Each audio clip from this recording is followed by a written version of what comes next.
Olá, me chamo Estela Pacheco, sou mestre e pesquisadora do Laboratório Limineia e hoje estarei apresentando um trabalho no terceiro simpósio do plâncton de águas continentais, intitulado Variações do fitoplâncton em reservatórios da bacia do Rio Doce, revelando padrões. Foi um trabalho desenvolvido sob orientação do professor José Fernandes e com orientação da professora Cristiane Barros e do professor Diego Pujoni. O nosso estudo foi realizado na Bacia Hidrográfica do Rio Doce, que abrange os estados de Minas Gerais e Espírito Santo, com mais de 228 municípios. Essa bacia é uma das mais significativas do nosso país. Seus principais afluentes, na porção mineira, temos o rio Caratinga e Manhuaçu, do lado direito, e os rios Piracicaba, Santo Antônio e Suaçuí Grande à esquerda. É importante destacar que essa região foi palco do maior desastre ambiental da história do Brasil, que foi o rompimento da barragem de Fundão em 2015, no município de Mariana, Minas Gerais. A lama de rejeitos atingiu mais de 650 quilômetros até a foz do rio, e esse evento gerou impactos socioambientais de grande magnitude. Neste estudo, se destacam os organismos fitoplânctônicos, que são um conjunto de populações de micro-organismos fotossintetizantes adaptados a viverem em suspensão total ou parcial na coluna d'água. Assim, o objetivo deste estudo é identificar variações espaciais e temporais, além da dinâmica fitoplanctônica na bacia, e aprofundar a compreensão das respostas aos impactos decorrentes do aporte de rejeitos provenientes do rompimento da barragem de Fundão. Nós avaliamos a diversidade e as variações espaciais e temporais da comunidade fitoplanctônica em 3 reservatórios localizados nessa bacia, sendo 2 no Rio Doce, que é o HE de Aimorés e Baguari, e um no Rio Santo Antônio, que é o HE de Porto Estrela. Foram coletadas amostras trimestrais em 2 pontos de cada reservatório, sendo eles no início e próximo à barragem, entre os meses de abril de 2022 a janeiro de 2023.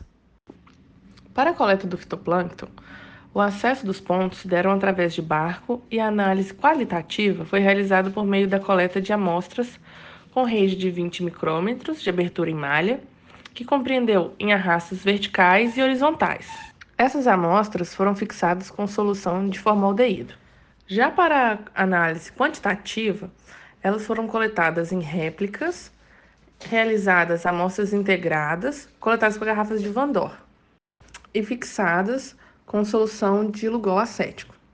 Já a análise no laboratório, na metodologia qualitativa, os organismos foram identificados sob o microscópio óptico até o menor nível taxonômico possível.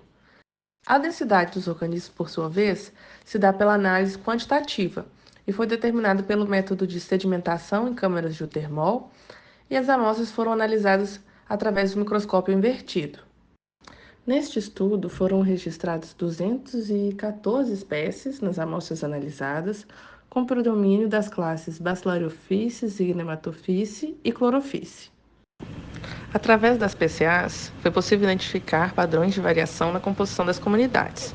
A separação dos pontos por cores, que são as campanhas, sugere que há diferença significativa nas composições das comunidades do fitoplâncton ao longo do tempo. As amostras coletadas no reservatório de Aimorés, em diferentes campanhas, tendem-se a se agrupar em regiões distintas do gráfico, indicando que a comunidade do fitoplâncton sofre influência das mudanças sazonais, com destaque principalmente para o mês de janeiro, que mais destoou dos demais meses de coleta, revelando que a sazonalidade é o principal fator de determinação da diversidade do fitoplâncton, em detrimento de fatores espaciais, como a localização dentro do próprio reservatório.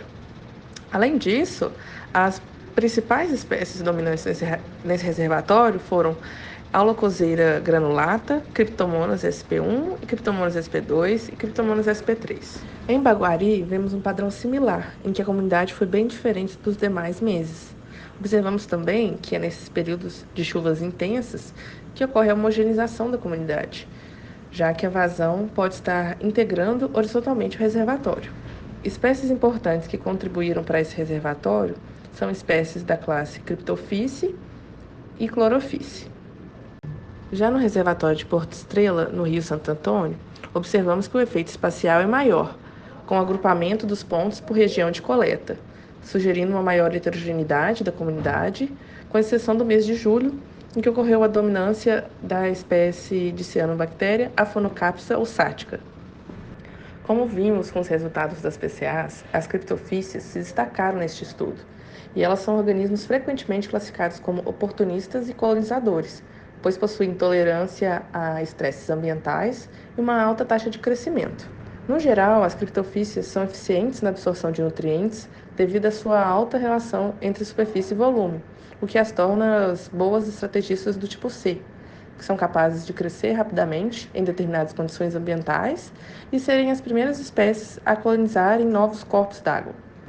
Já o mês de janeiro ele se destacou porque exibiu o menor valor de diversidade, seguido do aumento da turbidez, que foi induzido pelo aumento da pluviosidade naquele ano, favorecendo aí a dominância de espécies adaptadas a ambientes turvos, que é o caso das criptofícias. E a alta dominância dessas espécies, nós temos uma queda da diversidade. Por fim, a sazonalidade foi o principal fator determinante da estrutura do fitoplâncton no Rio Doce.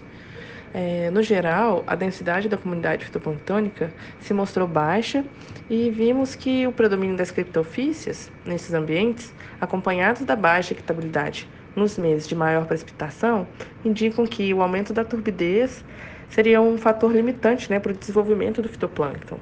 Ressalto também que o Rio Santo Antônio é um rio importante para a conservação do Rio Doce, por ser uma das bacias mais preservadas da bacia do Rio Doce, ocupando um importante papel como tributário, e de referência na bacia. E que acompanhar os processos de mudança na composição e abundância do fitoplâncton ao longo do tempo permite avaliar, com mais eficácia as medidas de recuperação e identificar áreas que mais necessitam de atenção. Essas foram as referências utilizadas neste estudo e agradeço pela atenção. Agradeço também aos órgãos de fomento, ao programa de pós-graduação, todo o laboratório e a oportunidade de poder apresentar este trabalho em mais um simpósio. Obrigada.